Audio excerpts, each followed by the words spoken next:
When we think about justice, many of us picture the Western image of a blindfolded woman holding a pair of scales.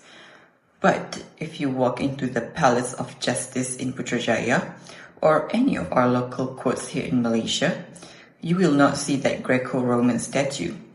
Instead, you will see the dignity of the Jatinegara and the quiet, serious atmosphere of the bench.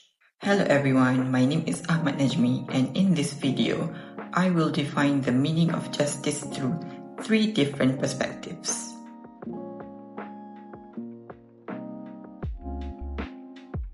We hear the word justice shouted in protests on the streets and whispered in quiet courtrooms.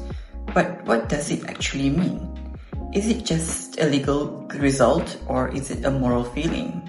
As a society, we rely on the system of justice to maintain order, yet we often rely on experts and institutions to tell us what that balance looks like. Today, I want to pull back the curtain.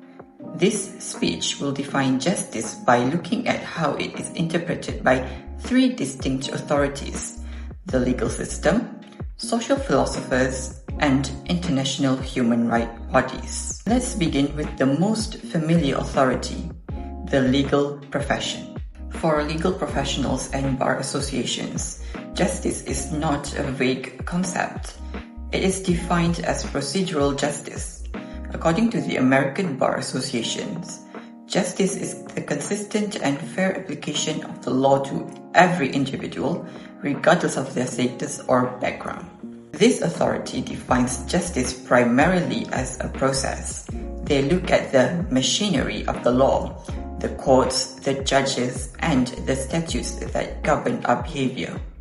From this perspective, if the rules are followed correctly and the trial is fair, then justice has been served. It does not matter if the public likes the verdict. What matters here is that the system worked as intended. But think about that for a moment. Does following the rules perfectly always lead to a fair outcome? In a legal lens, the answer is yes, because the process is the priority. It provides us with a predictable structure that keeps society from falling into chaos. However, as we will see, others argue that we need to look beyond the paperwork. This leads us to our second authority, the world of political and social philosophy. In the world of social science, justice is defined not by a perfect set of rules, but by practical realization and the actual reduction of injustice.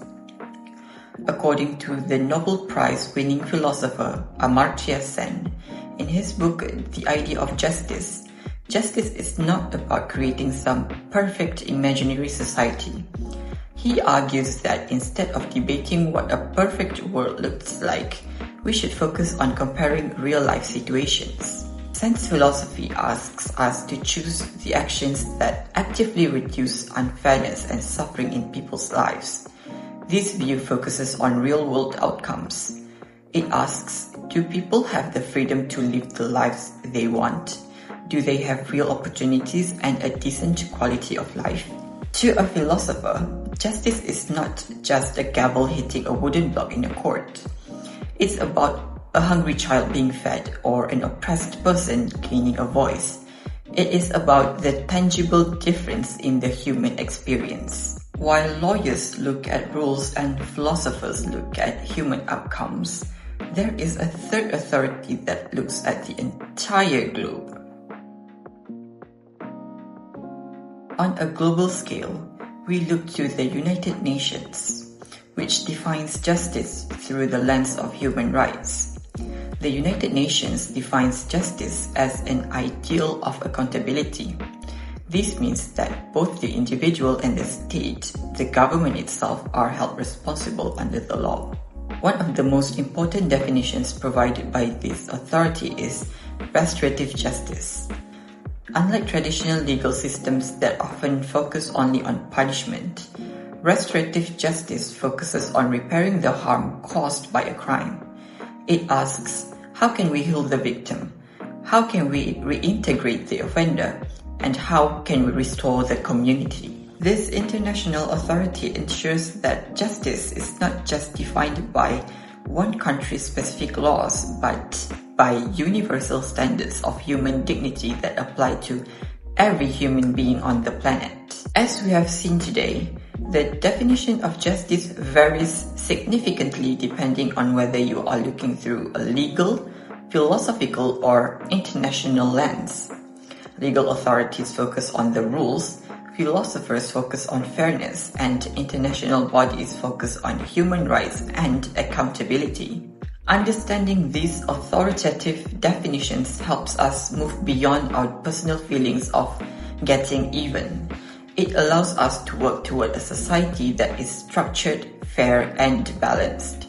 The next time you think about those scales of justice, remember that they represent a definition that the greatest minds in history are still working to perfect.